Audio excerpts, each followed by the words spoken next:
نماز خدا کی عبادت ہے، وہ روزانہ 5 وقت کے لیے فرض ہے۔ جماعت کے ساتھ نماز کی ادائیگی کے لیے اس کا انتظام مسجدوں میں کیا جاتا ہے۔ نماز میں سب سے پہلے وضو کیا جاتا ہے۔ چہرہ اور ہاتھ اور پاؤں کو پانی سے دھو کر نمازی اپنے اندر اس احساس کو جگاتا ہے کہ وہ ہمیشہ پاکیزہ زندگی گزارے گا۔ یہاں پر آپ نوٹ کر رہے ہیں کہ وہ عمل جو ہر روز ہم کرتے ہیں اس کو انہوں نے بہت سادہ لفظوں میں بیان کیا ہے۔ اور جیسا کہ ہم نے کتاب پڑھنے سے پہلے یہ بات طے کی تھی کہ اس کتاب کے پڑھنے کا مقصد جہاں ایک طرف اپنے شعور کو بیدار کرنا ہے، وہاں ہمیں اپنے بچوں کو اور ان لوگوں کو خاص طور پر جو اسلام کے بارے میں زیادہ نہیں جانتے، نان مسلمز وغیرہ کو، اسلام کی مختلف شاعر کا یا مختلف چیزوں کا تعارف کرانا ہے۔ تو اب اگر آپ سے کوئی پوچھے کہ نماز کیا چیز ہے، نماز کیوں پڑھتے ہیں آپ، تو ہو سکتا ہے کہ آپ کے ذہن میں کوئی بات ہی نہ آئے اور آپ کچھ سے کچھ جواب دینے لگے۔ لیکن جب آپ اس طرح کی تحریر کو غور سے پڑھتے ہیں اور اپنے ذہن میں یہ چیزیں بٹھاتے ہیں کہ کسی کو بھی ہم جب نماز کے بارے میں بتائیں گے تو کس طرح بتائیں گے، تو اس اعتبار سے ایک بہت بہترین رہنمائی بھی فراہم کر رہی ہے تحریر آپ کو کہ نماز کو انٹروڈیوس کیسے کر سکتے ہیں آپ کسی کے سامنے۔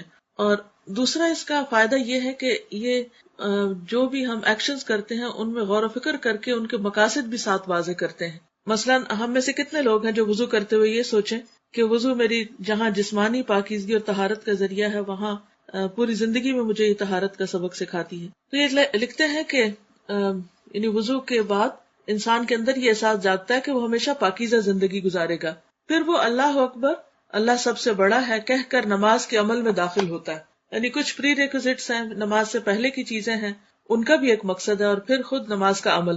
اس طرح وہ اقرار کرتا ہے کہ بڑائی صرف ایک خدا کے لیے ہے۔ آدمی کے لیے صحیح رویہ صرف یہ ہے کہ وہ چھوٹا اور متواضع بن کر دنیا میں رہے، یعنی ہمبل بن کر رہے، عاجزی اختیار کرے۔ یعنی یہ نماز کا میسج ہے، یہ نماز کا سبق ہے۔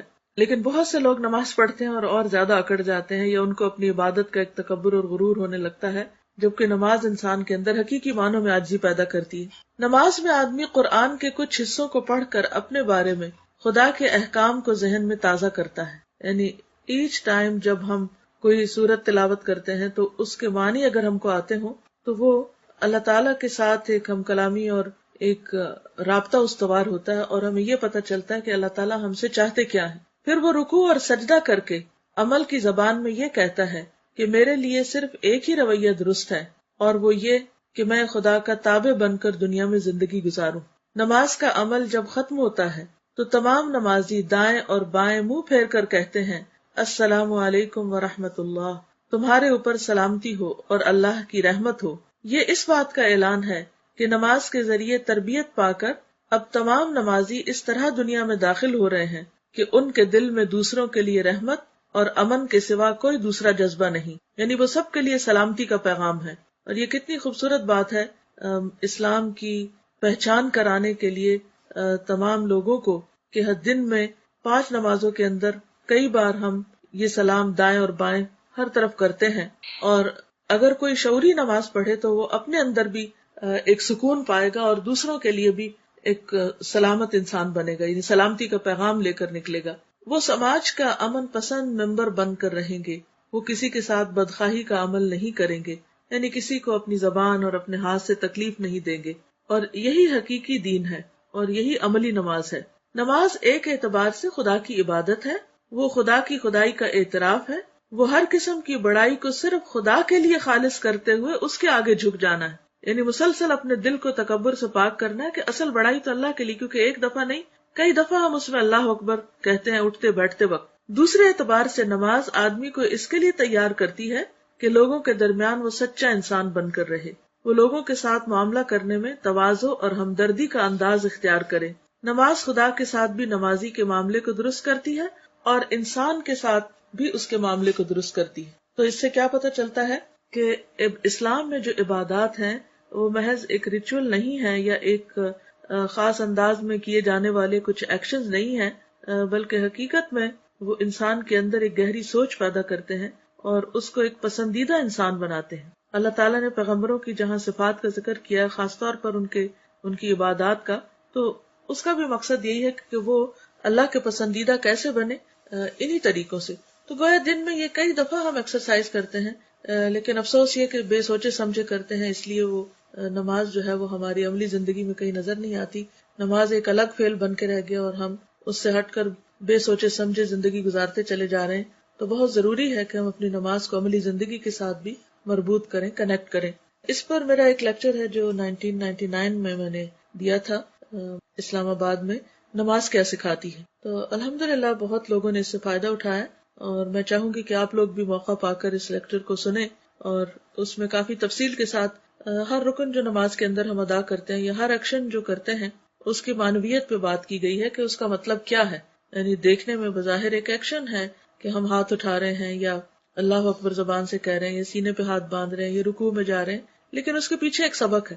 کیونکہ ہم سب یہ جانتے ہیں کہ اللہ تعالیٰ کو ہماری عبادت کی ضرورت نہیں، اس کو کچھ بھی فائدہ نہیں ہوتا اگر ہم ہاتھ باندھ کے کھڑے رہیں، اسے کچھ بھی فائدہ نہیں ہوتا کہ اگر ہم سر جھکا کے رکوع میں چلے جائیں یا ہم زمین پر سجدہ کریں، اپنے ناک رگڑیں، اسے کیا فائدہ.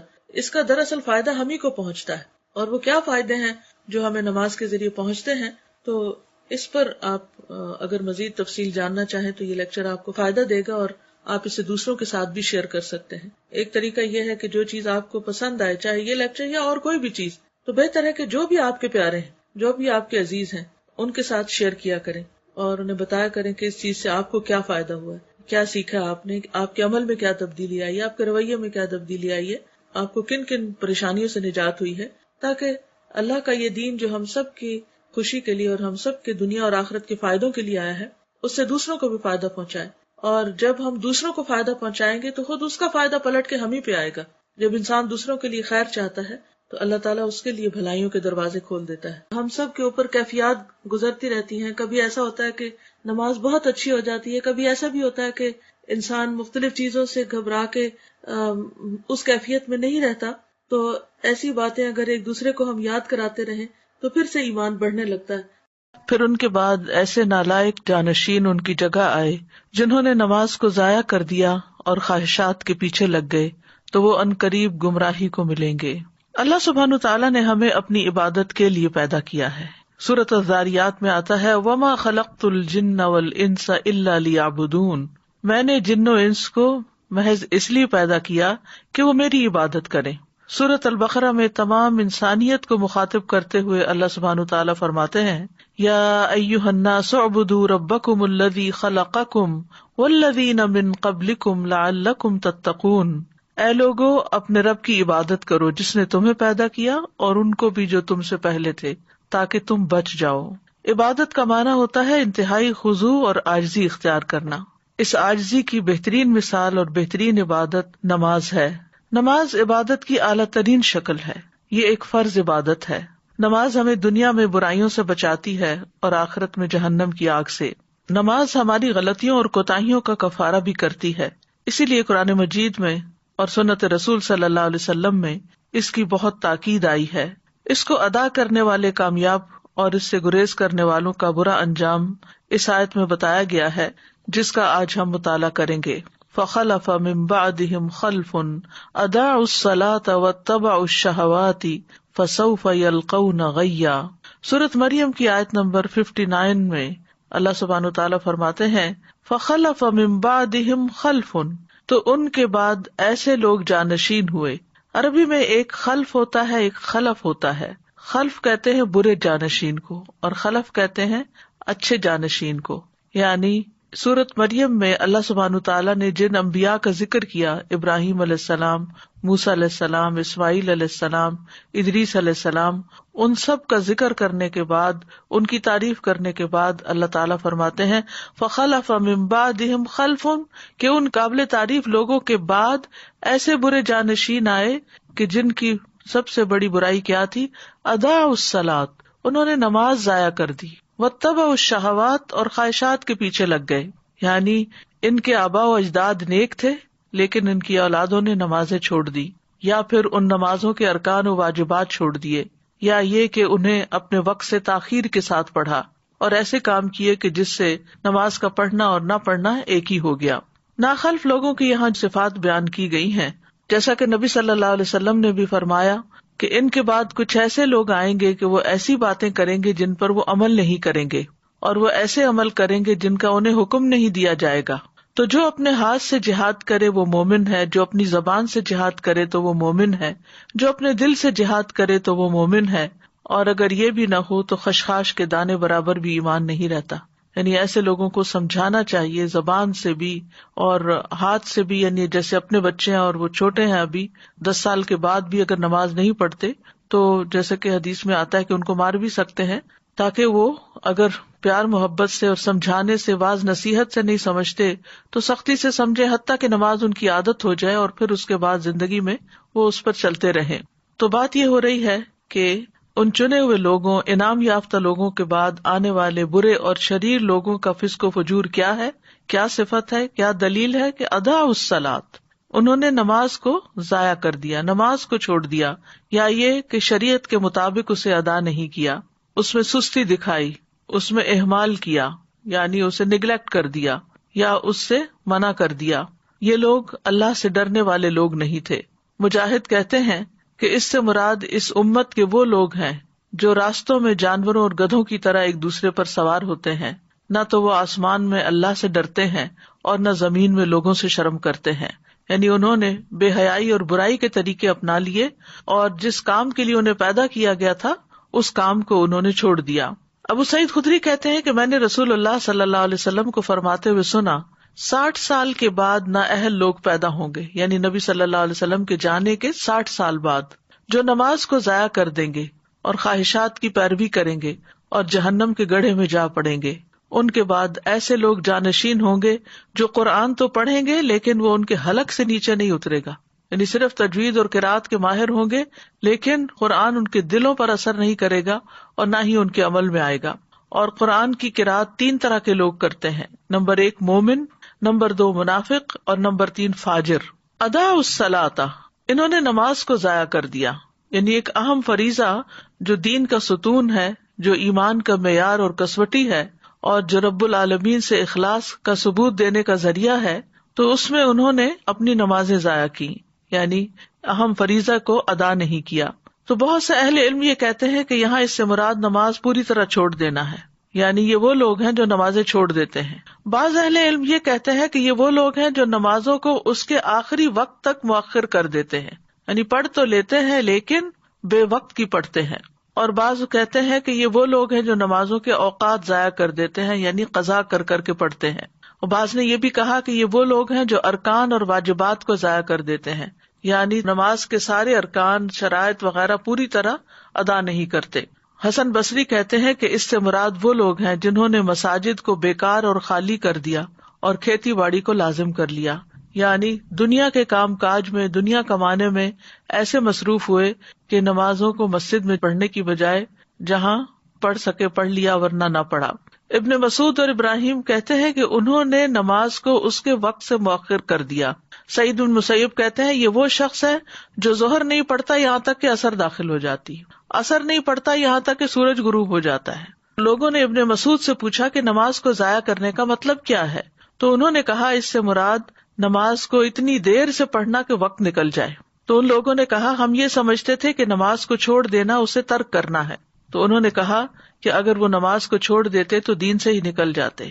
نماز کو لیٹ کرنا بہرحال نفاق کی علامت ہے، جس کا حدیث میں بھی ذکر آیا ہے، اور سستی سے پڑھنا اور دکھاوے کی نماز پڑھنا اور اللہ کو کم یاد کرنا یہ منافقین کی نماز کی صفات ہیں۔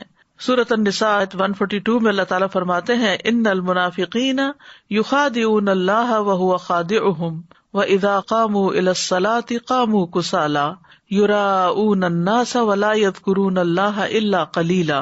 بے شک منافق لوگ اللہ سے دھوکہ بازی کر رہے ہیں حالانکہ وہ انہیں دھوکہ دینے والا ہے، اور جب وہ نماز کے لیے کھڑے ہوتے ہیں تو سست ہو کر کھڑے ہوتے ہیں، یعنی شوق سے نہیں جاتے نماز کی طرف، خوشی سے نہیں جاتے، لوگوں کو دکھاوا کرتے ہیں اور اللہ کو بہت کم یاد کرتے ہیں۔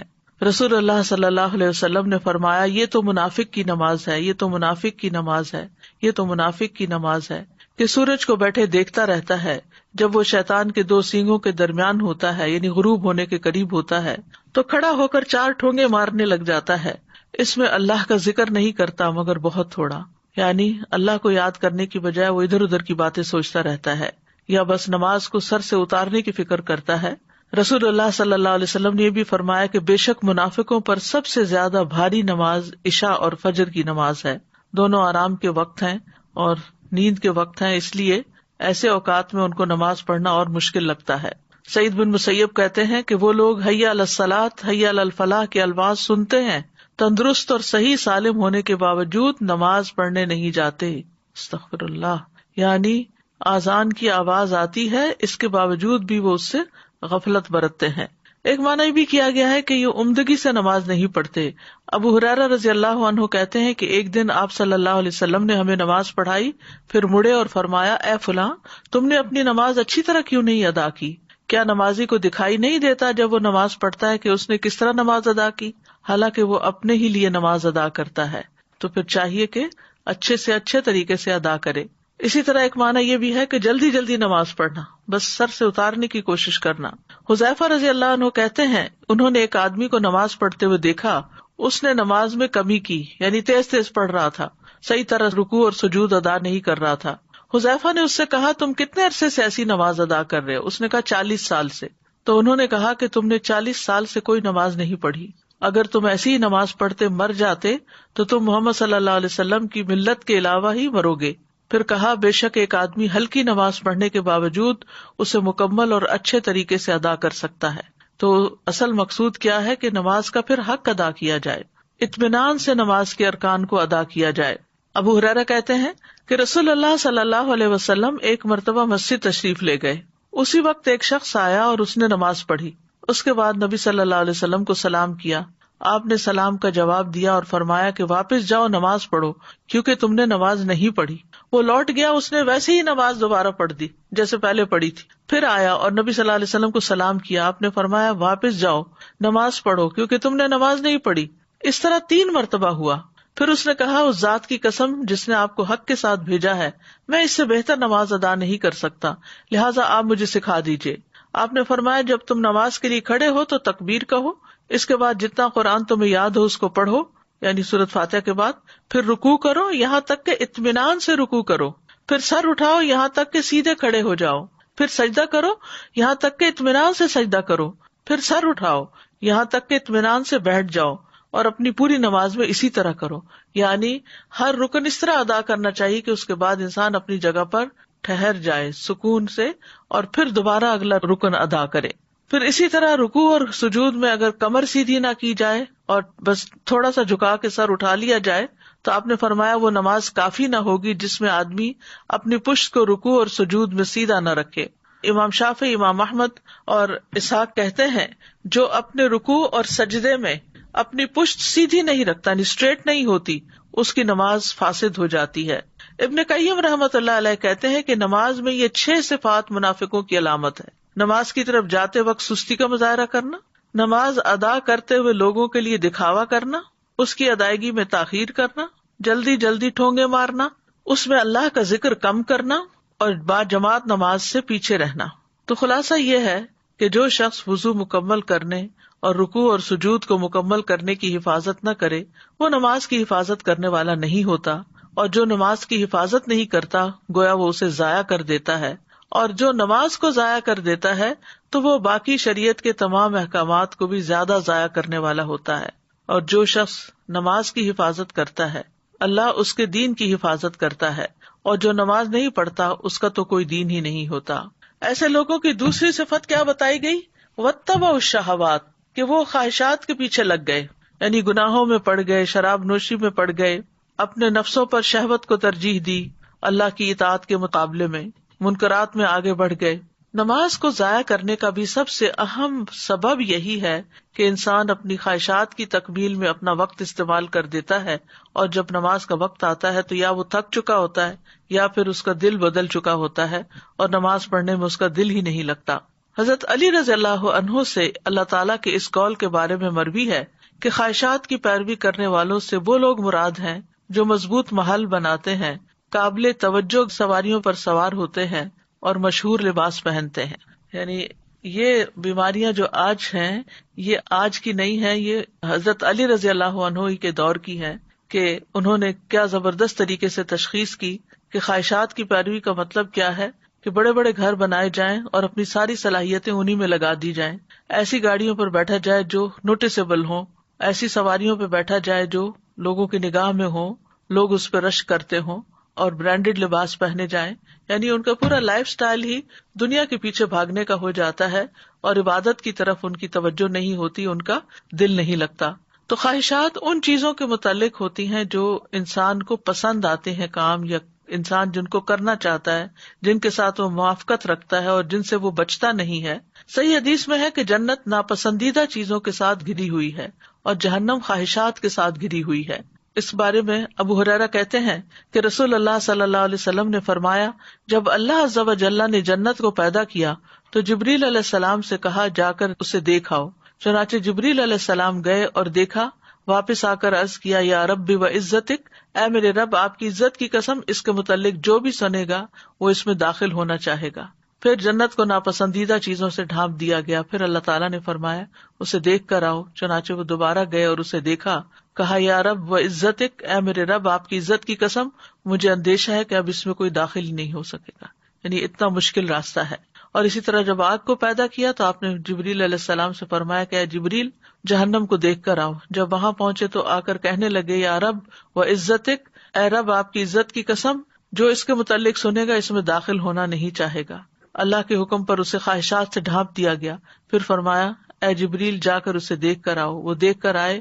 دیکھا تو کہا، یا رب و عزتک، مجھے تو اندیشہ ہے اب کوئی آدمی اس میں داخل ہونے سے بچ نہ سکے گا. یعنی ایسا پھسلن کا راستہ ہے، ایسا خواہشات کا راستہ ہے کہ سب اسی طرف چل پڑیں گے، کیونکہ یہ انسان کے لیے ایک امتحان ہے. اس کے اندر خواہشات کی محبت خوشنما بنا دی گئی ہے، لہذا جو چیز انسان کو خوشنما لگتی ہے انسان اس کے پیچھے بھاگتا ہے. رسول اللہ صلی اللہ علیہ وسلم نے فرمایا، مجھے اپنی امت کے بارے میں 3 چیزوں کا ڈر ہے. بخیلی، جس کی اطاعت کی جائے، یعنی انسان بخل کرے، یعنی دل میں بخل کا خیال آئے تو اس کی پیروی کرے. خواہش نفس، جس کی پیروی کرے، یعنی کچھ اللہ کے راستے میں دینے کی وجہ اپنی خواہشات پر انسان خرچ کرنے لگے. اور گمراہ امام، جو لوگوں کو مس لیڈ کرے اپنی خواہشات پرستی کی وجہ سے. پھر اسی طرح اپنی مرضی کی زندگی گزارنا، یہ بھی گمراہی کا راستہ ہے. اور آپ صلی اللہ علیہ وسلم نے اس کے بارے میں فرمایا، مجھے تمہارے متعلق ان گمراہ کن خواہشات سے سب سے زیادہ اندیشہ ہے جن کا تعلق پیٹ اور شرمگاہ سے ہوتا ہے، اور اپنی مرضی پر چلنے کی گمراہی کا بھی اندیشہ ہے. اپنی مرضی پہ چلنے کی گمراہی یعنی جو دل میں آئے گا وہ کریں گے. اگر دیکھا جائے تو خواہش کی شدت جو ہے وہ ہر برائی کی جڑ ہے. قرآن مجید میں یہ جو آتا ہے وہ احضرت الانفس الشح، تو شح کا معنی یہ کیا گیا ہے کہ کسی چیز میں شدید خواہش رکھنا اور اس کی حرص کرنا. اور یہی شح جو ہے یہ انسان کو پھر بہت سی برائیوں پر آمادہ کرتی ہے، خون ریزی پر، محرمات کو حلال سمجھنے پر. اسی طرح یہ ہے کہ خواہش پرستی جو ہے یہ غفلت کا ذریعہ ہے. آپ نے فرمایا کہ میں تمہارے فقر سے نہیں ڈرتا، لیکن اس بات سے ڈرتا ہوں کہ دنیا تم پر کشادہ کر دی جائے گی جیسے پہلے لوگوں پہ کی گئی تھی، تو تم ایک دوسرے سے آگے بڑھنے لگو گے جس طرح وہ ایک دوسرے سے آگے بڑھنے لگے، اور وہ تمہیں غافل کر دے جس طرح ان لوگوں کو غافل کر دیا تھا. خواہش پرستی سے انسان اللہ کے ذکر سے غافل ہو جاتا ہے. اللہ تعالیٰ فرماتے ہیں، یا ایھا الذین آمنوا لا تلہکم اموالکم ولا اولادکم عن ذکر اللہ. اے ایمان والو، تمہیں اموال اور تمہاری اولاد اللہ کی یاد سے غافل نہ کریں، اور جو ایسا کریں گے وہی خسارہ اٹھانے والے ہیں. یعنی انسان کی عام طور پر خواہش مال کی ہوتی ہے، اولاد کی ہوتی ہے، پھر آگے جا کر انسان ان چیزوں میں اتنا محو ہو جاتا ہے، اتنا ان سے راضی ہو جاتا ہے کہ اللہ کی یاد سے ہی غافل ہو جاتا ہے. یعنی ان چیزوں کے نہ ہونے پر جس طرح وہ رب کو پکارتا تھا، ان کے ملنے کے بعد وہ رب کو اس طرح نہیں پکارتا. تو جب انسان خواہشات کی پیروی کرنے لگتا ہے تو وہ فرائض سے غافل ہو جاتا ہے. اور پھر خواہش پرستی ایسی چیز ہے کہ جو اللہ سبحانہ تعالیٰ کے احکامات کو بوجھ بنا کے رکھ دیتی ہے. عبداللہ ابن عمر کہتے ہیں، میں نے نبی صلی اللہ علیہ وسلم کو فرماتے ہوئے سنا، کتنے ہی لوگ ایسے ہیں جو اپنی خواہش نفس کو پورا کرنے میں لگ جاتے ہیں، یعنی پھر مراد یہ ہے کہ اپنے فرائض کو بھول جاتے ہیں، اپنی ذمہ داریاں بھول جاتے ہیں. ان کے لیے قیامت کے دن جہنم کے سوا کچھ نہ ہوگا. لیکن جو شخص خواہش پر نماز کو ترجیح دے تو اس کی فضیلت بھی بیان کی گئی ہے. حدیث میں آتا ہے، اللہ تعالیٰ 3 قسم کے آدمیوں سے محبت کرتا ہے، ان پہ ہنستا ہے، ان سے خوش ہوتا ہے. ان میں سے ایک وہ جس کی بیوی خوبصورت ہو، اس کے پاس بہترین نرم بستر ہو، لیکن پھر بھی وہ قیام کرنے کے لیے رات کو کھڑا ہو جاتا ہے، یعنی خواہشات چھوڑ کر اللہ کے حضور کھڑا ہو جاتا ہے. اللہ تعالیٰ کہتے ہیں، میرے بندے نے اپنی شہوت کو ترک کر دیا اور میرا ذکر کر رہا ہے، مجھ سے سرگوشی کر رہا ہے، اگر یہ چاہتا تو سو بھی سکتا تھا۔ تو ان کا انجام کیا بتایا گیا؟ فسوف یلقون غیا، تو عنقریب یہ بھٹک جائیں گے، یعنی نمازوں کو ضائع کرنے والے، خواہشات کی پیروی کرنے والے آخرت میں خسارے اور شر کا سامنا کریں گے، کیونکہ دنیا میں یہ گمراہ ہو گئے اور صراط مستقیم سے بھٹک گئے۔ غیہ کی تفسیر کرتے ہوئے بعض اہل علم کہتے ہیں کہ یہ جہنم کی وادی ہے، اور اس بارے میں جو آثار ہیں وہ یہ، ابن جریر نے یہی موقف اختیار کیا کہ غی جہنم کی ایک وادی ہے۔ عربی زبان میں غی کا لفظ جو ہے رشد کے مقابلے میں آتا ہے، بھلائی کے مقابلے میں۔ لا اکراہ فی الدین قد تبین الرشد من الغی، دین میں کوئی زبردستی نہیں، بلا شبہ ہدایت گمراہی سے صاف واضح ہو چکی ہے۔ شر اور گمراہی کو بھی غی کہا جاتا ہے، شر اور گمراہی کے لیے بھی لفظ غی استعمال ہوتا ہے۔ تو جو شخص گمراہ ہوتا ہے وہ بھلائی پر نہیں ہوتا، اور جو بھلائی کا راستہ چھوڑ دیتا ہے تو پھر یہ چیز اس کو عذاب تک پہنچا دیتی ہے۔ اسی لیے بعض اہل علم نے غی سے مراد صرف بھٹکنا نہیں لیا، بلکہ بھٹکنے کا جو انجام ہے جہنم کی صورت میں وہ بھی مراد لیا ہے۔ وہب کہتے ہیں کہ نہر فی جہنم بعید قعرہ خبیث طعمہ، کہ یہ جہنم میں ایک نہر ہے کہ جو بہت ہی گہرائی والی ہے اور اس کا کھانا انتہائی خبیث ہے۔ ابن عباس کہتے ہیں الغی واد فی جہنم، کہ غی جہنم کی وادیاں۔ ابن عباس کا قول ہے یہ کہ ان کی گرمی سے پناہ مانگنی چاہیے، جو کہ زنا پہ اصرار کرنے والے، عادی شراب پینے والے، سود کھانے والے اور اس سے باز نہ آنے والے، اور والدین کی نافرمانی کرنے والے اور جھوٹی گواہی دینے والوں کے لیے ہیں۔ عطا کہتے ہیں الغی سے مراد وادن فی جہنم یسیل قیحا و دمن، یہ جہنم کی ایسی وادی ہے کہ جس میں پیپ اور خون بہتا ہے۔ کعب کہتے ہیں ہوا وادن فی جہنم ابعدھا قعرا وشد حرا، کہ یہ جہنم میں ایسی وادی ہے کہ جو بہت دور گہری ہے اور بہت سخت گرم ہے۔ ابن مسعود کہتے ہیں کہ جہنم کی ایک وادی ہے جس کی گہرائی بہت لمبی ہے اور اس کی خوراک بہت بری ہے۔ تو اس آیت سے ہمیں خاص طور پر نماز کی اہمیت کا پتہ چلتا ہے، کیونکہ انسان اللہ کی عبادت کے لیے پیدا کیا گیا، اس مقصد کے لیے پیدا کیا گیا، لہٰذا جب تک یہ مقصد پورا نہیں کرتا اس کا چھٹکارا نہیں ہو سکتا۔ کائنات کی تمام مخلوقات جو ہیں وہ اللہ سبحانہ وتعالیٰ کی تسبیح کرتی ہیں، اس کی نماز پڑھتی ہیں۔ سورۃ نور میں آتا ہے الم تر ان اللہ یسبح لہ من فی السماوات والارض والطیر صافات کل قد علم صلاتہ وتسبیحہ واللہ علیم بما یفعلون، کیا تم دیکھتے نہیں کہ آسمانوں اور زمین میں جو کچھ ہے اور فضا میں پر پھیلائے ہوئے پرندے بھی، یہ سب اللہ کی تسبیح کر رہے ہیں۔ ہر مخلوق کو اپنی نماز اور تسبیح کا طریقہ معلوم ہے، گویا ساری مخلوق پر ہے یہ نماز، ہر ایک کا طریقہ الگ ہے، وہ ان کو خود پتا ہے کہ کیا کرنا ہے، اور جو کچھ وہ کرتے ہیں اللہ سب کچھ جانتا ہے۔ ساری مخلوق اللہ کے آگے سجدہ ریز ہے۔ وَلِلَّهِ يَسْجُدُ مَن فِي السَّمَاوَاتِ وَالْأَرْضِ، آسمان و زمین میں جتنی بھی چیزیں ہیں خوشی اور ناخوشی سے اللہ کو سجدہ کر رہی ہیں۔ تمام انبیاء کی طرف نماز کی وحی کی گئی۔ وَجَعَلْنَاهُمْ أَئِمَّةً يَهْدُونَ بِأَمْرِنَا وَأَوْحَيْنَا إِلَيْهِمْ فِعْلَ الْخَيْرَاتِ وَإِقَامَ الصَّلَاةِ وَإِيتَاءَ الزَّكَاةِ وَكَانُوا لَنَا عَابِدِينَ، اور ہم نے انہیں ایسے پیشوا بنایا جو ہمارے حکم کے ساتھ رہنمائی کرتے تھے، اور ہم نے ان کی طرف نیکیاں کرنے اور نماز قائم کرنے اور زکوٰۃ ادا کرنے کی وحی بھیجی، اور وہ صرف ہماری عبادت کرنے والے تھے۔ تو اس سے کیا پتہ چلتا ہے کہ تمام انبیاء کو یہ حکم دیا گیا۔ اللہ سبحانہ وتعالیٰ اپنے سارے بندوں کو اس کا حکم دیتے ہیں، قُل لِعِبَادِيَ الَّذِينَ آمَنُوا يُقِيمُوا الصَّلَاةَ، میرے بندوں سے جو ایمان لائے ہیں ان سے کہہ دیجئے کہ وہ نماز قائم کریں۔ اور پھر نمازوں کی حفاظت کا حکم بھی دیا گیا۔ سچے ایمان والوں کی صفت یہ بتائی گئی، الذین یقیمون الصلاۃ ومما رزقناہم ينفقون اولئک ھم المؤمنون حقا، وہ لوگ جو نماز قائم کرتے ہیں اور اس میں سے جو ہم نے انہیں دیا وہ خرچ کرتے ہیں، یہی لوگ سچے مومن ہیں۔ یعنی ان کی سچائی ان دو چیزوں سے ثابت ہوتی ہے، ایمان تو لے آئے اور اس کے بعد یقیمون الصلاۃ اور پھر ومما رزقناہم ينفقون۔ اللہ سبحانہ تعالیٰ نے بندوں پر 5 نمازیں فرض کی ہیں۔ نماز اسلام کا دوسرا بڑا رکن ہے، اسلام کا ستون بھی ہے۔ اس دین کی بنیاد اسلام ہے، تو جو اسلام لایا وہ سلامت رہا، اور اس کا ستون نماز ہے۔ تو نماز جو ہے وہ الصلاۃ عماد الدین، یعنی دین کی بنیاد ہے، ستون ہے، اور اگر کسی عمارت سے ستون ہے اس کا نکال لیا جائے تو عمارت قائم نہیں رہتی۔ نماز چھوڑنے کو کفر قرار دیا گیا۔ بہقی کہتے ہیں کہ ایمان کے بعد عبادات میں سے نماز کے علاوہ کوئی ایسی عبادت نہیں جس کو اللہ نے ایمان کا نام دیا ہو اور رسول اللہ صلی اللہ علیہ وسلم نے جس کے چھوڑنے کو کفر قرار دیا ہو۔ نماز اعمال میں سب سے بہترین عمل ہے۔ رسول اللہ صلی اللہ علیہ وسلم نے فرمایا، ثابت قدم رہو اور تم ہرگز اس کی مکمل اطاعت نہیں رکھ سکو گے، اور جان لو تمہارا سب سے بہترین عمل نماز ہے، اور وضو کی محافظت وہی کرتا ہے جو مومن ہو۔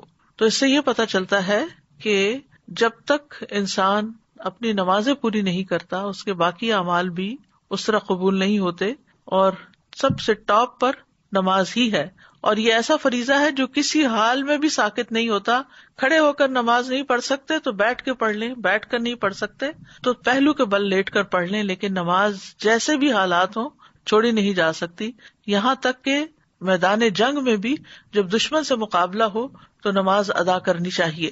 اللہ سبحانہ وتعالیٰ روزانہ 2 بار فرشتوں سے بندوں کی نماز کی خبر لیتے ہیں، عصر کے وقت اور فجر کے وقت، جب فرشتے تبدیل ہو کر جاتے ہیں اور وہ نمازوں میں ہی آ کر بندوں سے ملتے ہیں۔ اور ہر نماز کے وقت ایک اعلان ہوتا ہے۔ عبداللہ بن مسعود کہتے ہیں کہ رسول اللہ صلی اللہ علیہ وسلم نے فرمایا، جب ہر نماز کا وقت شروع ہوتا ہے تو ایک منادی کرنے والے کو بھیجا جاتا ہے، وہ کہتا ہے، آدم کے بیٹو اٹھو اور اس آگ کو بجھاؤ جو تم نے اپنے نفسوں کے لیے جلائی ہے۔ تو وہ کھڑے ہوتے ہیں اور وضو کرتے ہیں تو ان کی آنکھوں سے ان کے گناہ جھڑ جاتے ہیں۔ جب وہ نماز پڑھتے ہیں تو سابقہ نماز کے درمیانی وقفے میں ہونے والے گناہ بخش دیے جاتے ہیں، یعنی پچھلی نماز اور موجودہ نماز کے بیچ میں جو غلطیاں ہوئی ان کو معاف کر دیا جاتا ہے۔ اور یہی معاملہ پھر عصر کے وقت ہوتا ہے، اور جب مغرب ہوتی ہے تو یہی معاملہ پیش آتا ہے، جب عشاء کا وقت ہوتا ہے تو اسی طرح ہوتا ہے، جب لوگ سوتے ہیں تو وہ بخشے ہوئے ہوتے ہیں۔ پھر آپ نے فرمایا، لوگ بھلائی کی حالت میں رات گزارتے ہیں اور بعض لوگ شر کی حالت میں لتھڑ کر یا شر میں لتھڑ کر یعنی گندے کام کرتے ہوئے رات گزارتے ہیں۔ نماز کی اتنی اہمیت ہے کہ نبی صلی اللہ علیہ وسلم نے سخت بیماری میں بھی نماز کی فکر کی تھی۔ عبید اللہ بن عبداللہ سے روایت ہے، وہ کہتے ہیں کہ ایک مرتبہ میں عائشہ رضی اللہ عنہا کی خدمت میں حاضر ہوا اور میں نے عرض کیا کہ آپ مجھے رسول اللہ صلی اللہ علیہ وسلم کے مرض الوفات کے بارے میں کچھ بتائیں گی؟ انہوں نے کہا، کیوں نہیں۔ رسول اللہ صلی اللہ علیہ وسلم کی طبیعت جب بجھل ہوئی تو آپ نے پوچھا، کیا لوگ نماز پڑھ چکے ہیں؟ ہم نے کہا، نہیں یا رسول اللہ، وہ آپ کا انتظار کر رہے ہیں۔ آپ نے فرمایا، میرے لیے ایک ٹب میں پانی رکھو۔ ہم نے ایسا ہی کیا۔ آپ نے غسل کیا اور جانے کے لیے کھڑے ہونے ہی لگے تھے کہ آپ پہ بے ہوشی طاری ہو گئی۔ جب وفاقہ ہوا پھر یہی سوال پوچھا، کیا لوگ نماز پڑھ چکے ہیں؟ ہم نے کہا، نہیں یا رسول اللہ، وہ آپ کا انتظار کر رہے ہیں۔ آپ نے فرمایا، میرے لیے ٹب میں پانی رکھو۔ آپ نہا کر جانے کے لیے کھڑے ہی ہونے لگے تھے کہ آپ پہ بے ہوشی طاری ہو گئی۔ حضرت عائشہ کہتی ہیں کہ لوگ نماز عشاء کے لیے مسجد میں بیٹھے آپ کا انتظار کر رہے تھے، تو آپ نے ابو بکر کے پاس یہ پیغام بھیجا کہ آپ لوگوں کو نماز پڑھا دیں۔ چنانچہ ان دنوں میں ابو بکر لوگوں کو نماز پڑھاتے رہے۔ ایک دن حضور صلی اللہ علیہ وسلم کو اپنے مرض میں کچھ تخفیف محسوس ہوئی تو آپ ظہر کی نماز کے وقت 2 آدمیوں کے درمیان نکلے، جن میں سے ایک عباس تھے۔ ابو بکر نے جب آپ کو دیکھا تو پیچھے ہٹنے لگے۔ آپ نے انہیں اشارہ کیا کہ پیچھے نہ ہٹیں اور اپنے ساتھ آنے والے ساتھیوں کو حکم دیا، تو انہوں نے آپ صلی اللہ علیہ وسلم کو ابو بکر کے پہلو میں بٹھا دیا۔ ابو بکر کھڑے ہو کر نماز پڑھتے رہے اور رسول اللہ صلی اللہ علیہ وسلم بیٹھ کر نماز پڑھنے لگے۔ تو اس سے آپ اندازہ لگائیں کہ نبی صلی اللہ علیہ وسلم پر کتنی تکلیف تھی، کیسی شدت تھی، لیکن پھر بھی آپ اپنے اس فریضے کو نہیں بھولے، حالانکہ بیمار کے لیے تو بہت سی رخصتیں ہیں۔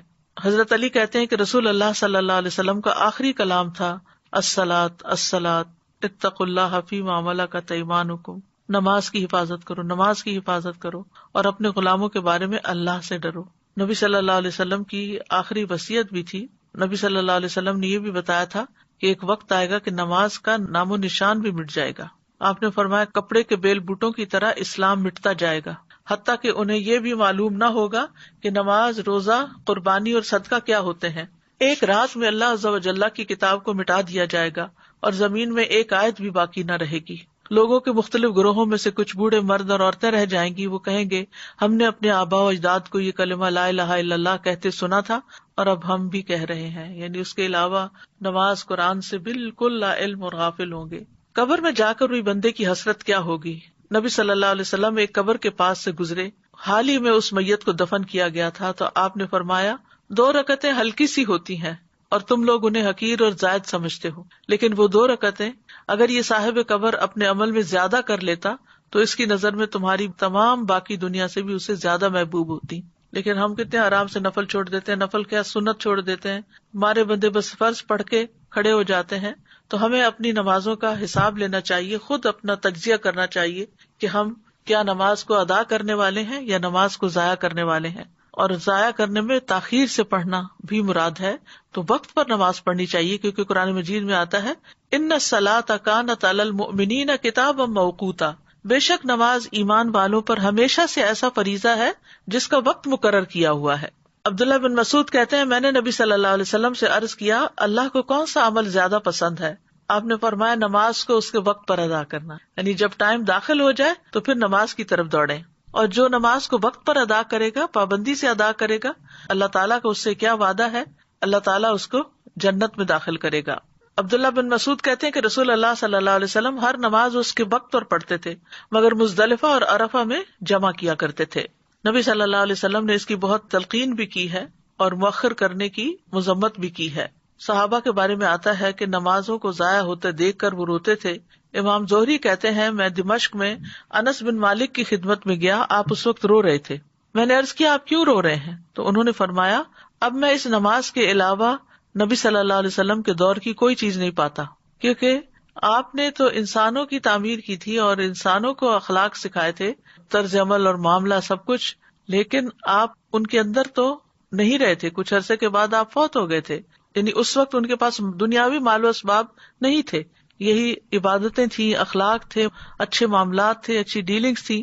تو بعد میں وہ کہتے ہیں کہ میں نبی صلی اللہ علیہ وسلم کے دور کی اب کوئی چیز نہیں پاتا سوائے نماز کے، اور اب اس نماز کو بھی ضائع کر دیا گیا ہے، یعنی تاخیر سے پڑھنے کی وجہ سے. تو اگر انسان نماز پڑھتا ہے تو اس کو اللہ کی رحمت بھی ملتی ہے، کامیابی بھی ملتی ہے.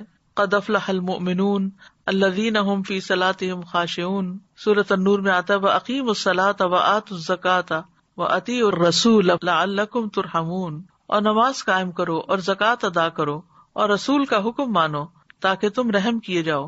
نبی صلی اللہ علیہ وسلم نے فرمایا جب تم میں سے کوئی آدمی نماز کے لیے کھڑا ہوتا ہے تو اللہ کی رحمت اس کی طرف متوجہ ہو جاتی ہے. اسی لیے آپ کو جب کوئی پریشانی ہوتی تھی آپ فوراً نماز کی طرف لپکتے تھے.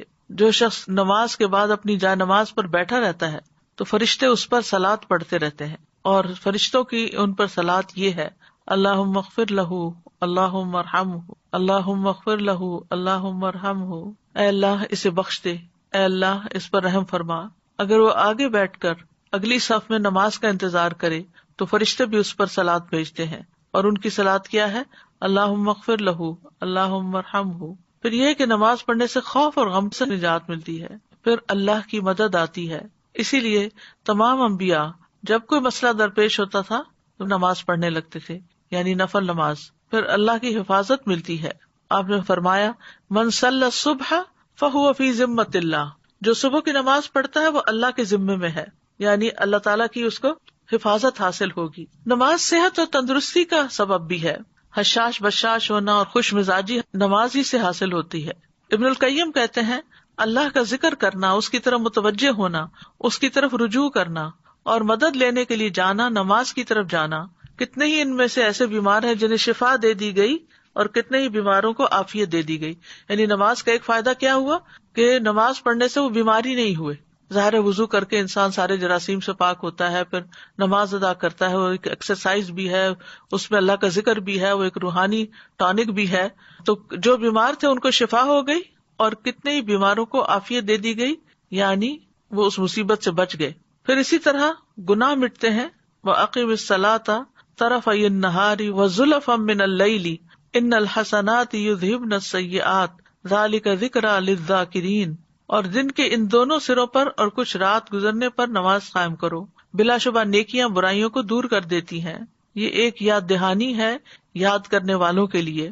پھر اسی طرح گناہوں کا دھل جانا، گناہوں کا جھڑنا، اور پھر برائی اور بے حیائی سے حفاظت ملنا.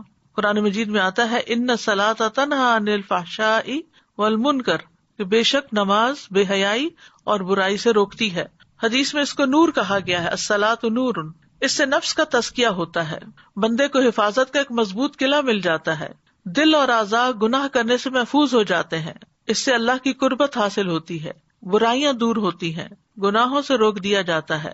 پھر غیر اخلاقی بیماریوں سے بچا جا سکتا ہے، بری صفات اس سے ختم ہوتی ہیں، فتنوں کا کفارہ ہوتا ہے. آخرت میں نمازوں پر ڈھیروں اجر ملے گا. اللہ تعالیٰ نماز پڑھنے والوں کا اجر ضائع نہیں کرے گا. والذین یمسکون بالکتاب واقاموا الصلاۃ انا لا نضیع اجر المصلحین.